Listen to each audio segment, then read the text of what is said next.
There is panic in the United States. Russia is sending a nuclear weapon to space is the content of this, and breaking the century-long treaty that has prevented wars from destroying the planet. The US must now hold emergency meetings and figure out a way to respond to something it has never seen before: a nuclear weapon in space.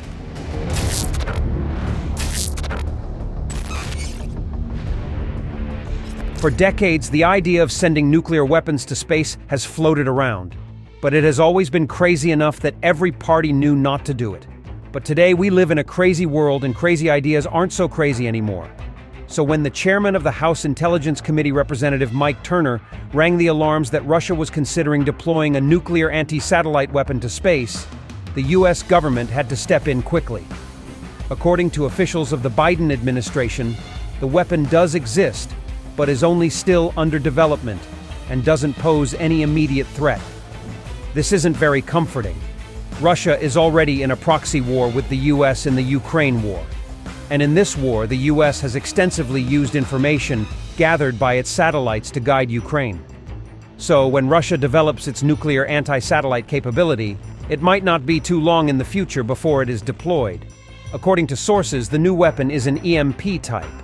Such a weapon would create a pulse of electromagnetic energy and a flood of highly charged particles that would tear through space to disrupt not only the target satellite, but other satellites winging around Earth too. Launching a massive nuclear-based EMP weapon into space could change everyday life for everyone on the planet, to degrees that most wouldn't even think possible. TV, telephone, communications, GPS, storm tracking, everything that depends on satellites to function could all be gone in the blink of an eye. The military, which depends on its superior technologies in space for early warning, intelligence gathering, navigation and weapon guidance, communications and data sharing and so on, would instantly lose all of these capabilities. Entire constellations of smaller satellites, such as the Starlink satellites of SpaceX, which has been successfully used by Ukraine in its ongoing war with Russia, would be wiped out. And like these weren't bad enough, the debris from the destruction of these satellites could become a cloud of dangerous space junk traveling at hypersonic speeds and capable of causing even further damage to whatever valuable asset remains in space. For context, when Russia destroyed a satellite with a missile in 2021 to demonstrate its capabilities, 1,783 pieces of debris were tracked flying around our planet at more than 17,500 miles per hour, each capable of damaging or even destroying a spacecraft. Although the 1967 Outer Space Treaty, the most comprehensive of all the international agreements concerned with outer space, bans countries from putting such weapons in space, it's important to note that Russia has been exiting a lot of the post-Cold War treaties. With the US-Russia relations deteriorating rapidly, should the need arise, Russia may find itself leaving even the 1967 Outer Space Treaty, which is one of the last ones still in place. Without legal binds preventing Russia from scarily growing its military might in space, the US too might have to do the same, and the Cold War would get cold again. In fact, in addition to the new EMP weapon being speculated, Russia is working on a number of other weapons designed to wreak havoc to targets in space. Here they are. Recent Google Earth images revealed the construction of what appears to be a sophisticated laser system at a Russian space facility, a system that could blind satellites in space. The construction is taking place at the Russian Ministry of Defense's Korona space facility, home of the massive, highly successful Rotan 600 radio telescope. The existence of this weapon was brought to light in an in-depth open-source investigation that analyzed a library load of public satellite imagery, solicitation documents from Russian industrial contractors, and Russian financial documents. These analyses revealed the development of a project named Kalina, which was described in the financial documentation obtained by the Space Review as a laser system designed for electro-optical warfare that can permanently blind adversarial satellites by shining laser pulses so bright they can damage optical sensors. This is an upgrade to dazzlers, which are lasers aimed at only temporarily blinding optic systems. The Kalina would have a unique tracking system with adaptive optics to help it better mitigate atmospheric disturbance. The fired laser itself features a transmit-receive system to measure laser light reflected back at it from its target in order to better aim directly at the optical systems on its targets, which are the bullseye spots that, once destroyed, would leave a target satellite blind. Kalina will complement the Peresvet mobile laser dazzler, which has been operational since late 2019. In addition to Kalina and Peresvet, 3 attack-capable satellites are also being developed in Russia for not-too-friendly activities in space. The first, nicknamed Kamikaze, was launched in 2014. It had incredible maneuverability at high speeds that, if fitted with projectile weapons, would make it like a fighter jet in space, say a fighter satellite. But it didn't have projectile capabilities. Its cousin from 2017, which contained a smaller satellite that could shoot projectiles. The third entry, the Nesting Doll, came in 2019. It combined the abilities of the previous 2 launches, meaning it could maneuver at whatever speeds and launch projectiles. These are already a lot for the US to worry about. But there's more. Russia isn't the only nation bound by the 1967 Outer Space Treaty that's building some serious anti-satellite offensives. China is a mighty close second with its fractional orbital bombardment system. China's fractional orbital bombardment system is as doomsdayish as it sounds. Known by its acronym Fobs, this system is a nuclear-capable missile that jets into low Earth orbit and then deorbits at the right time to kamikaze into a target anywhere on Earth, like an intercontinental ballistic missile or ICBM, but with the added plus of higher range and insanely greater speeds. China tested this weapon in 2021, catching US intelligence by surprise. Such a weapon could quickly tarnish the legacy of legacy missile defense systems. Once launched, a Fobs takes off to low Earth orbit and circles the planet for as long as necessary till its target is in sight. Once the target is spotted, the hypersonic missile deorbits and kamikazes into its target at speeds up to Mach 27.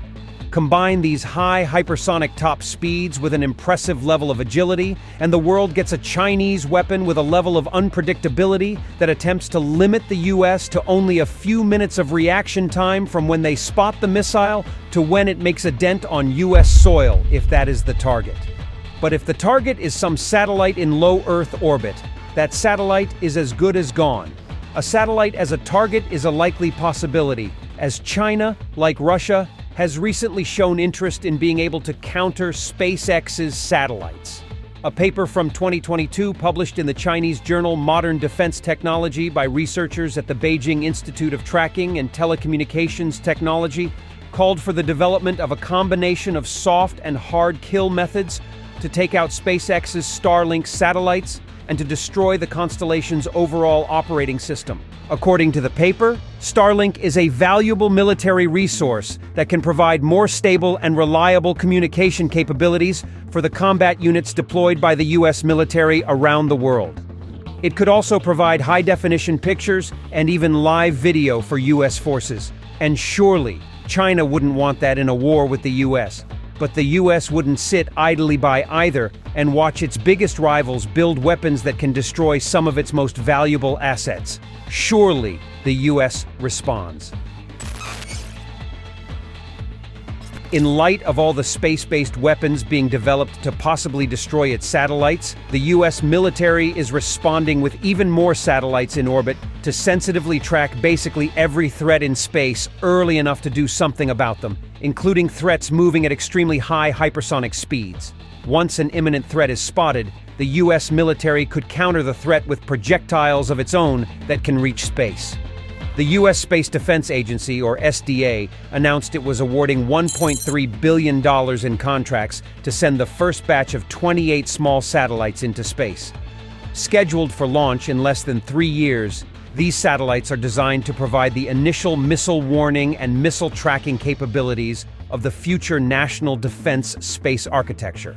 The National Defense Space Architecture consists of multiple components, including 2 main layers of space-based platforms, the transport layer and the tracking layer.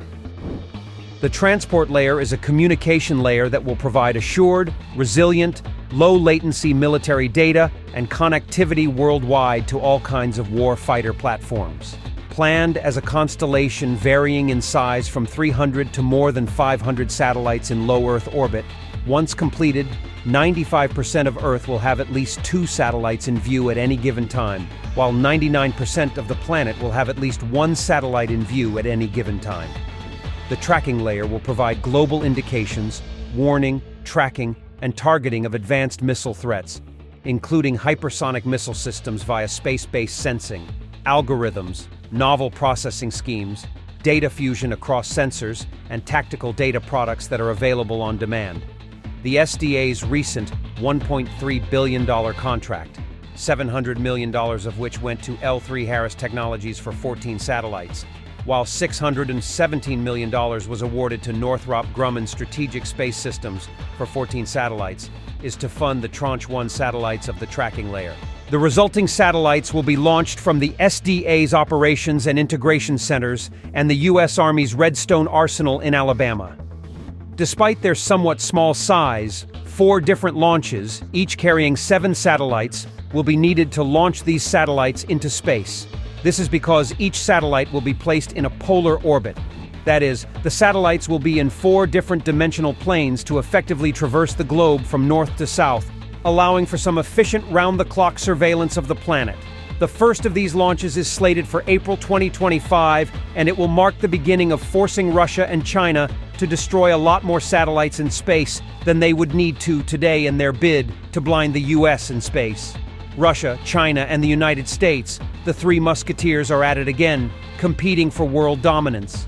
Their competition has just a new turn, a destroy satellites in space turn, a dark turn, and if they don't find a way to keep each other in check, this could soon be the end of the world as we know it.